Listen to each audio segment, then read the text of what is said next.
Hi guys, my name is Tese Walker and I'm a member of Alpha Kappa Alpha Sorority Incorporated. I'm also a math instructor at a small college in Dayton, Ohio. I'm very happy to be here with you today to share a very special story. Wind Flyers. This story is about a little boy who really wants to be a pilot.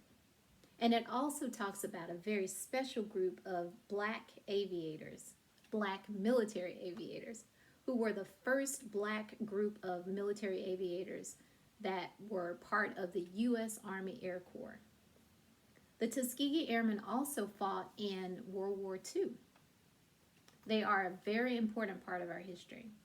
And so I hope that after you hear this story, you will run to your computer, your laptop, your iPad, or whatever, and do a little research and learn a little bit more about the Tuskegee Airmen.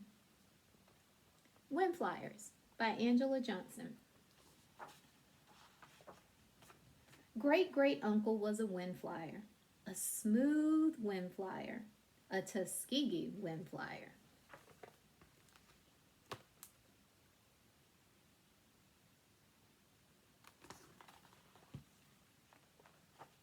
His whole life, all he ever wanted to do was fly. With his arms flapping, he jumped off a chicken coop when he was 5.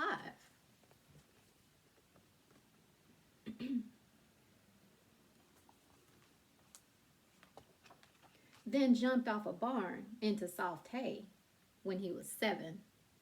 Uncle says it's 'cause he'd watched some birds fly that day.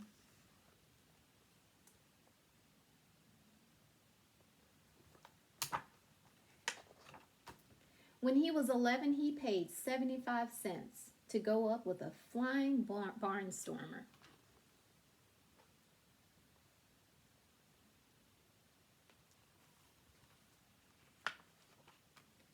It's what heaven must be, Uncle says to me, with clouds like soft blankets saying, come on in, get warm, stay a while, and be a wind flyer too. They flew over the fields, over the lakes, and Uncle just knew if he could get a good grip, those clouds would be his.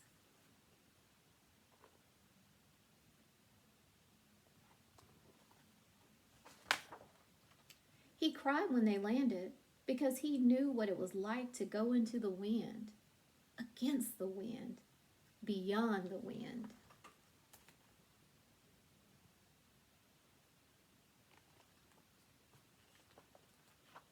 There was magic in the wind back then, he says.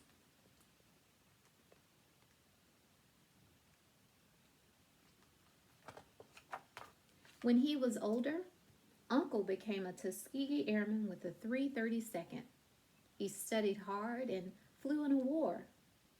Air Force didn't want us back then at first. Only 4 squadrons like us, he says, touching his mahogany face.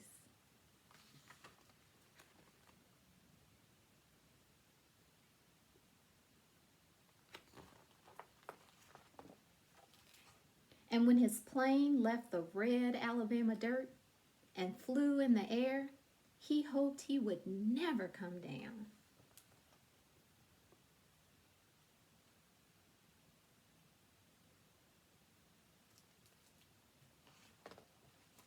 He had finally become a wind flyer, a smooth wind flyer, a Tuskegee wind flyer, flying high above it all, never to touch earth again.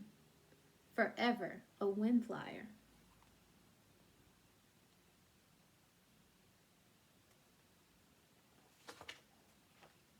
When I ask him if it was a big war, Uncle says, they all are, but that's over now.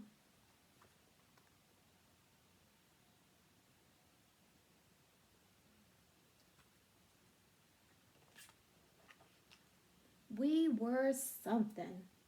Some of us didn't come back, but we never lost a plane we protected. Then Uncle points at the picture of him and the wind flyers, those smooth wind flyers, those Tuskegee wind flyers, young and brave and young, all.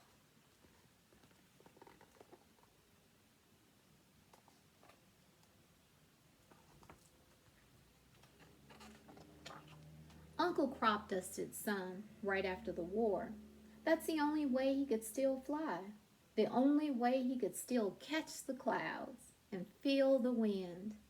He says flying is different now, though.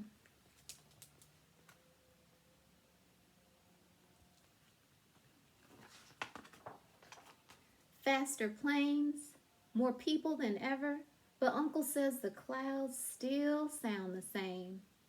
He holds my hand, and we watch new wind flyers jet through the clouds.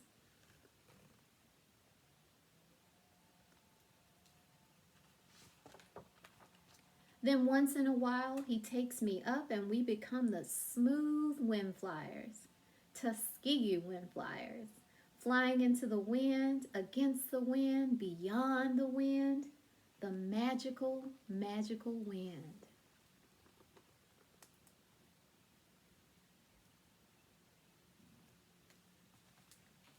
The end. Guys, I really hope you enjoyed this story. It's a very beautiful story, a special story. The artwork is amazing. And like I said, it's a little part of history. So again, make sure you go out and read a little bit about the Tuskegee Airmen so that you can learn some more about them. And before I go, I want to share one thing with you. Some years ago, I had the opportunity to attend an event, and it was an event for the Tuskegee Airmen, and I had the honor and the privilege of getting the autograph of one of the Tuskegee Airmen. His name is Hiram Little, and he was a part of the 477th Bomber Squadron, which is another squadron of Tuskegee Airmen back then. So guys, I've enjoyed spending this time with you. I hope that you enjoyed the story Wind Flyers, and maybe you can check it out yourself.